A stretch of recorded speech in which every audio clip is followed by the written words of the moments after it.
بونجور، كيفكم؟ شو الاخبار؟ ان شاء الله تكونوا بخير يا رب. احذروا شو جايبت لها للونا.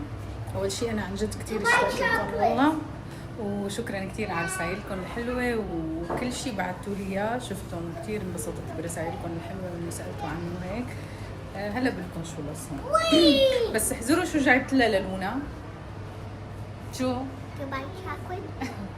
جايبت لها دبي شوكليت. تخيلوا يعني تخيلوا امبارح مو كنا عند جيهان وسوار، فهي مدري شو عم يحكوا الاولاد قدامها، كان في اولاد وهيك، فعم يحكوا لها عن دبي شوكليت وهيك. هي ما بتعرفها، ما لسه معنا فيها ونحن ما يعني ما جربناها ابدا. ما من كميه لحظه. I know but you've never tried before صح؟ I heard it's gone viral. ايه امبارح سمعت قال انه هي فايرل وما بعرف شو. ايه فامبارح سمعت انه هي فايرل وترندي ومدري شو، هلا وصلت لعندها عرفتوا. هي خلص الترند اصلا. ايه وصارت بدها تجربها. الاولاد كانوا عم يحكوا انه كلهم بياكلوا منها وجربوها وما بعرف شو عندهم منها. فنحن راجعين بالسياره صارت تقول لي انه ماما بليز جيبي لي دبي شوكليت، انا كمان بدي اجربها يعني. قلت لها حالي ماشي الحال. قلت لها اوكي ماما بكره ان شاء الله بجيب لك، انه المساء لا، بالليل ممنوع شوكليت لانه كثير بتعطي انرجي وهيك، فبكره الصبح ان شاء الله بجيب لك منها. فوالله عمر الصبح دور على تطبيق يعني على ابلكيشن، دور ولقى وحده صحيه. انا ما صدقت، انا دقتها يعني ما فيها نتفه سكر ابدا. محلايه بالشو، محلايه بال مالتيتول، محلايه بالمالتيتول، سكر كحولي على ما اعتقد، ما يعني ما بيرفع الانسولين، وكلها طبيعيه وحليب كامل الدسم. ايه جربتها وحبتها، وانا قرات المكونات انبسطت. حورجيكم اياها للفائده مو اعلان. هاي شايفين، وحتى ما فيها بالم اويل، شايفين؟ والمكونات قراتها منيحه يعني، منيحه المكونات شايفين؟ ايه وين ما عاد قلبت الكاميرا، شلون بدي اقلبها للكاميرا؟ خلص بالستوري اللي بعدها. طبعا جربتها مو يعني اكلتها كلها، لا يعني شقفه شقفه هي وشقفه انا وشقفه عمر. عن جد طيبه، حبيتها انا انه ما فيها سكر، ما فيها بتحسوا حلوه بس بدون ما تحسوا طعمت حلو نهائيا، شيء كتير غريب على فكره. فالمهم ليش عم بحكي لكم عن هالموضوع وليش قلت لكم هلا بقول لكم ليش كنت ما عم صور وهيك، كنت منعزله شوي لانه الموضوعين مرتبطين ببعضهم على فكره. في هيك موضوع صاير هلا على السوشيال ميديا وكثير ناس عم تحكي فيه عن البيض والدجاج وما بعرف شو. فانا بصراحه لما سمعت دخلت بحاله اكتئاب. ليش؟ لانه دائما هي دخلت انا بهي الحاله من فتره، بس ضليت شهور فيها. لما تكونوا مثلا تآمنوا بشيء ومعتقدين فيه وبتصدقوه وكتير مآمنين فيه، وفجأة بيطلع كله كذب، أو مو بيطلع كذب، بيجي شيء مثلا بصير شيء، أو تقرأوا شيء أو تسمعوا عن شيء بيقوم بيهزلكم شيء انتوا بتآمنوا فيه بتعتقدوا فيه عن جد، عرفتوا؟ انه بيهزلكم هذا الاعتقاد. كثير بعتوا لي انه شو رايك بنظام الطيبات ومدري شو، كثير بعتوا لي بشكل مو طبيعي. انا بصراحه قبل ما كنت سمعانه فيه، ما بعرفه لا الدكتور ولا النظام ولا شيء، بس بعد ما بعتوا لي صرت اقرا عنه ودور وهيك. ففي شغلات فيه اكيد ما مستحيل تدخل عقلي، مستحيل يعني، مثل انه مثلا قال كلوا نوتيلا ونص كيلو نوتيلا وموتيلا ومدري شو سكر وعادي والسكر منيح، هاد ما بيدخل لمخي. ليه؟ لانه انا جربت فتره من حياتي اللي هي وقت كنت حامل بلونا، انه فعلا اخذت سكريات حتى بشكل خفيف، مو شكل كبير، واغلبها سكر من الفواكه وهيك. وشفت شو صار بجسمي، وشفت ناس كمان على الواقع، ناس بيقربوني، ناس بعرفهم عمر مثلا، انه لما بطلوا سكر شلون صار جسمهم، شو صار بصحتهم، شو صار بصحتهم بشكل عام، بجسمهم، بنفسهم، بطاقتهم، ببشرتهم. يعني شفت هذا الشيء بعيوني، لمسته على جسمي أنا ولمسته بالناس اللي حوالي. فهذا مستحيل اقتنع فيه، وبعرف قد ايه السكر مضر، بعرف تماما يعني. بس بنجي للبيض والدجاج. يعني الصراحة انصدمت وزعلت وتضايقت انه وبعدين رسولكم على بر مفيد ولا مضر؟ رسولكم على بر. هلا انا دجاج وبيض ما بجيب لبيتي اللي فيه هرمونات، مستحيل، او تبع المداجن او هي مستحيل. بجيب الاورجانيك والمتغذي على الاعلاف يعني، او الفري رينج بسموه. فهذا انا اللي بجيبه لبيتي. الشيء اللي خلاني دخلت بحالة اكتئاب هو هذا الشيء، انه خلص يا اخي، خلي يكون في مثلا بكل دولة منظمة معينة هي اللي بتعمل دراسات حقيقية على هاي الشغلات. مثلا البيض مفيد ولا مضر؟ الدجاج مفيد ولا مضر؟ اللحم مفيد ولا مضر؟ على كل شيء يعني. مثلا الشوفان، قد طلعت نظريات وتقول الشوفان انه كتير خطير ومضر وما بعرف شو، وانه هو غذاء للاحصنه ومو للانسان. وفي ناس بيقولوا لا العكس، انه لا هو كتير مفيد وكتير منيح. فعن جد رسولكم عبر والله العظيم يعني.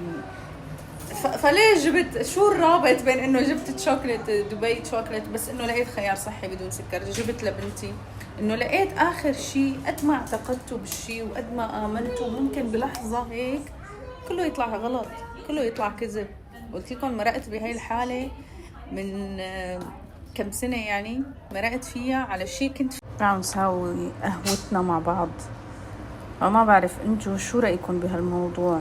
يعني عن جد كل فتره بيطلع نظريات عن شيء معين، اوكي، بيطلعوا دراسات او نظريات عن شيء معين وانه كتير خارق ومفيد وواو ومدري شو، فبنمشي عليه.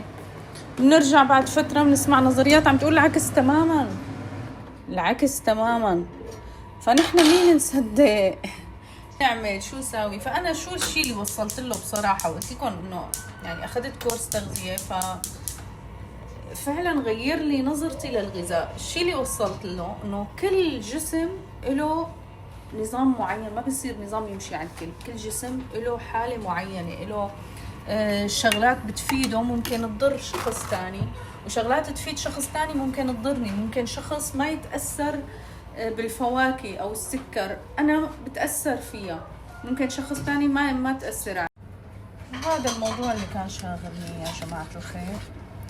فصراحة القناعة اللي وصلت لها، لانه دايما فعلا تطلع نظريات متناقضة. اول شيء بيقول لكم هذا شيء كتير مفيد، بعدين تطلع نظرية تقول هذا لا شيء مضر.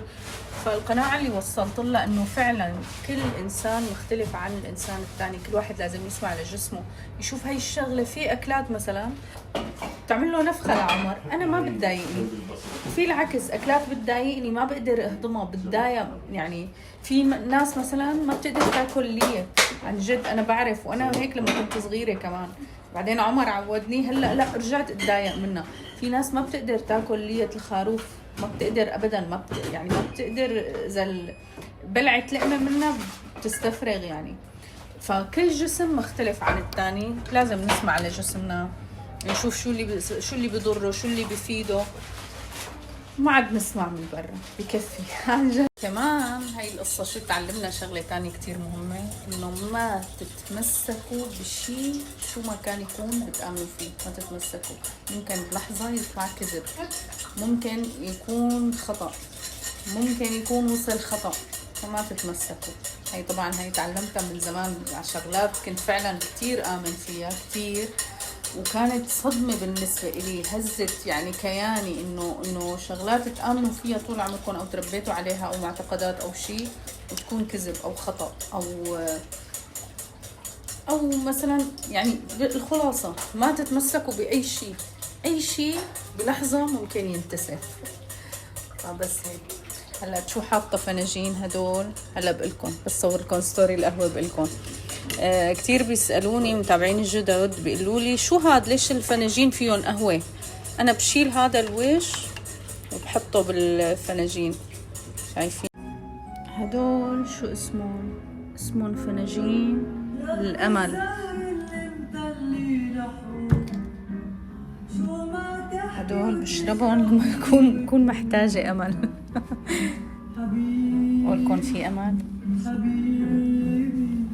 رجال نجمعون عندي سنون في عندي أرمي. شو إذا أنت بعيد بس حبيبي إحساسي ما عاد يرجع من جديد. في أمل إيه في أمل، أوقات بيطلع من ملل. في أمل إيه في أمل، أوقات بيطلع من. أحكي لكم شغلة ما بعرف بتصدقوا ولا ما بتصدقوا. والله صار لي أسبوع يعني من لما بلشت هاي الترند وهيك وهذا الحكي على السوشيال ميديا وتبعتوا لي المسجات وهيك، الأسبوع يعني عم باكل بس حتى ما يغمى علي. بتصدقوا يعني صابتني حالة نفسية عن جد، إنه يعني ما قصدي شيء بس إنه عن جد كرهت كل الأكل، إنه ما عاد قدرانة أطلع بالأكل، ما عاد اشتهي شيء. اجي بدي اكل اتذكر هذا الحكي ما عاد اشتهيت على الاكل. يعني عرفتوا فهمتوا علي كيف؟ يعني خلص نفرت من كل شيء. انه ما بعرف، بيوصلوا الانسان لمرحلة عن جد ما عاد يعرف شو يعمل، يعني ما بعرف. هلا الحمد لله اليوم احسن. امبارح كنا معزومين فاكلت، كنت صار لي كذا يوم مالي اكله، تخيلوا صار لي كذا يوم ما عم بعرف شو بدي اكل، ما عم بعرف. اول امبارح اكله بس سندويشة باذنجان، يعني اجي شو ما اجي بدي اكل حس ما عم بتقبل اي شيء، ما عم بقدر اشتهي الاكل، ما عم بتقبل، يعني شهيتي مسدوده على الاخر. فعمر كان عامل اكله هيك فيها باذنجان وبطاطا وهيك، قمت شفت الباذنجان فعملت لونا، قالت لي بدها سندويشة باذنجان، قام عملت لها سندويشة حطيت لها فيها توم وبقدونس وهيك، فاشتهيت عليها. قمت اكلت سندويشة باذنجان. كنت من قبل بيوم مالي اكلي غير علبة سردين، يعني تخيلوا انه خلال 24 ساعة او اكثر. يعني كنت من قبل بيوم الصبح اكلي علبة سردين او الظهر، لتاني يوم الساعة المغرب يعني لحتى اكلت سندويشة باذنجان. ومن قبله بيوم كمان هيك، ما يعني ولا شيء ما عاد قدرت اتقبل شيء. لهيك برجع بقولكم انه عن جد ما تتمسكوا بشيء، عن جد اي معتقد، اي فكرة، اي شيء بتآمنوا فيه، اي شيء انتوا واثقين انه هو صح 100%، عن جد ما تتمسكوا. ما بتعرفوا، عن جد ما بتعرفوا، بلحظة ممكن كل شيء ينتسف. كتير شغلات انا هاي المرحلة كتير مريت فيها بشغلات تانية بمواضيع تانية. هلا مريت فيها بخصوص الأكل، أو من قبل مريت فيها بخصوص الأكل، بس هلا كان آخر شيء يعني كانت هاي الضربة القاضية. عرفتوا؟ فخلص أنا هلا وصلت لقناعة مثل ما قلت لكم 80% صحي، 20% إذا حبيت بسمح لنفسي. حتى بناتي أنا مشيتهم على هالقاعدة. هلا أنا بقولي ما كتير ما بشتهي على شغلات مضرة، نادرا جدا، لأنه أنا من زمان هيك متعودة. من زمان بناتي مثلا بيشوفوا أولاد وهيك فبيشتهوا على شغلات بسمح لهم. قواعد أساسية بحياتي اللي هي مثلا سكر، زيوت مهدرجة، ملح مكرر، هدول ما بستخدمهم. يعني عم لكم لحتى سهل عليكم الموضوع صراحة. بعد والله الله بيعلم إنه أنا من عمري 17 سنة داخلة بهالمجال، عشان سهل الموضوع عليكم هدول القواعد الأساسية. بعدين مثلا خلص كل دولة كل بلد شو الطبخ تبعها، كله من الطبخ تبعها، شو الخضرة الموسمية تبعها، بالصيف في خضرة معينة، بالشتاء في خضرة معينة. تذكروا مثلا أهالينا وجدودنا كيف كان مثلا بالصيف في طبخات معينة يطبخوها، بالشتاء في طبخات معينة، بالربيع في طبخات معينة، بكل موسم في طبخات معينة، في أكلات معينة. خليكن عليه، لأنه فعلا هذا الصح. فعلا أنا اكتشفت آخر شيء وإنه هذا الصح. تذكروا أهالينا كيف، بس أهالينا ما كانوا يستخدموا زيوت مهدرجة اللي قبلهم، ما كانت موجودة، ما كان موجود سكر مكرر. الخبز القمح كان غير على زمانهم. هلأ تعدل وراثيا. إذا فيكم تستخدموا مثلا القمح الكامل اللي غير معدل بذرة. ليش كل بلد عندها طبخات معينة؟ لأنه هي مناسبة لهي البيئة. يعني انتوا يعني مناسبة للبيئة. بلاد الشام عندهم طبخات معينة بتشبه بعضها على فكرة، غير مثلا الطبخ بالعراق أو بدول الخليج كمان، لأنه عندهم طبيعة معينة فطبخهم مناسب لطبيعتهم. كل دولة فيها طبخات معينة، هي لازم تمشوا عليها. جيبوا الخضار الموسمية، كل شيء بموسمه، خضار الفاكهة كل شيء بموسمه، ما تجيبوا شيء مو موسمه. هلأ المخللات رهيبة، بس طبعا مو مثل ما عم تنعمل هلا بالطريقة اللي بنحط لها خل ومدري شو سكر يعني راحت الفكرة منها. انه المخللات بس ملح بس، وما تكتروا. 2% بنحط النسبة 2% لنسبة المي. فهي شغلات أساسية. الاعتدال بكل شيء، انه حتى لو اشتهيتوا شيء مضر، الاعتدال بكل شيء، ما يكون قاعدة عامة.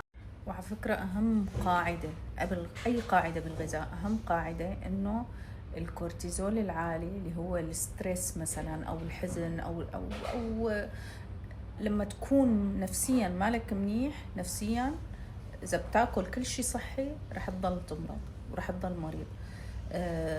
والعكس، إذا بتاكل شغلات مضرة، إذا أنت نفسيتك منيحة وكورتيزولك مو عالي وعايش مبسوط ومتصالح مع نفسك متصالح، إذا بتاكل سم ما بضرك. تخيلوا، هاي فعلا يعني هاي من الشغلات المثبتة علميا، إنه قبل الغذاء، إنه في ناس مثلا فعلا كل أكلها صحي وكل هاي، بس عندها مرض أو صابة مرض خطير أو مرض مزمن أو شيء، مع إنه حياتها كلها صحية وأكلها صحي وهيك، بسبب الكورتيزول أو بسبب الحالة النفسية أو بسبب الحالة الروحية كمان. قديه بتأثر الحالة الروحية.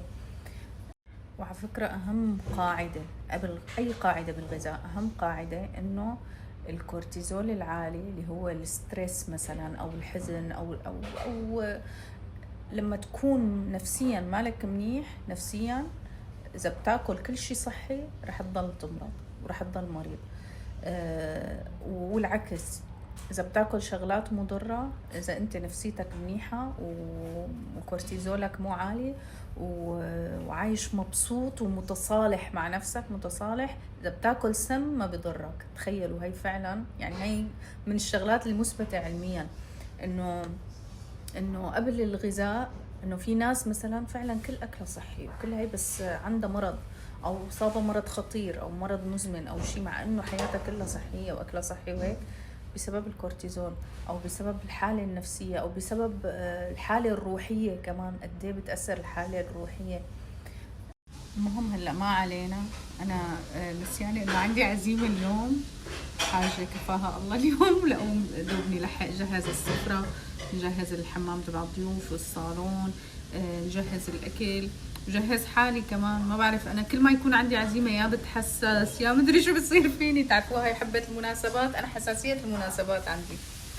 ف رح نروح نجهز هلا. إن شاء الله يومكم يكون سعيد وحياتكم كلها تكون سعيدة يا رب. وبس هيك، يعني السعادة والراحة النفسية أهم من كل شيء، من كل شيء. عم صور لكم من الصبح، نسياني إنه عندي عزيمة. دوبني لحق، يعني بدي اركض للحق، بدي جهز حالي، جهز سفرة. هلو وجهز الحمام تبع الضيوف وشو كمان، كل شيء ضيافات وهيك شغلات.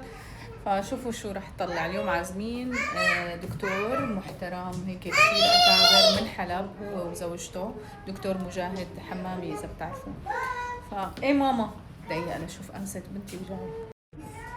شوفوا هلا شلت الرانر، قلت يعني عجق المكان لانه هذا كتير فيه نقش، فخليته هيك سيمبل اكتر. شو رايكم؟ اعطوني رايكم هيك كيف صار.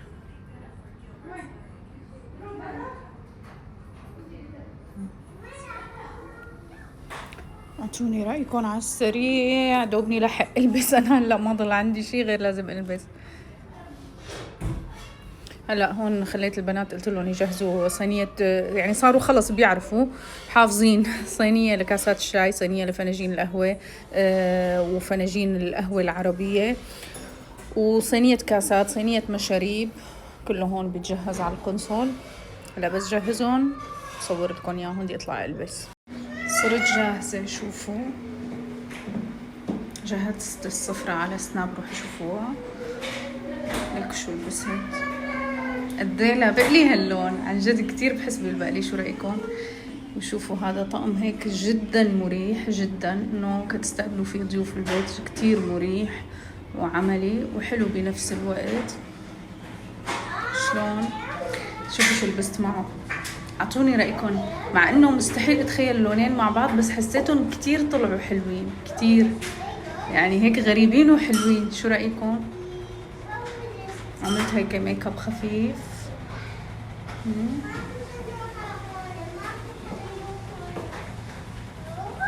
اكتبوا لي شو رايكم.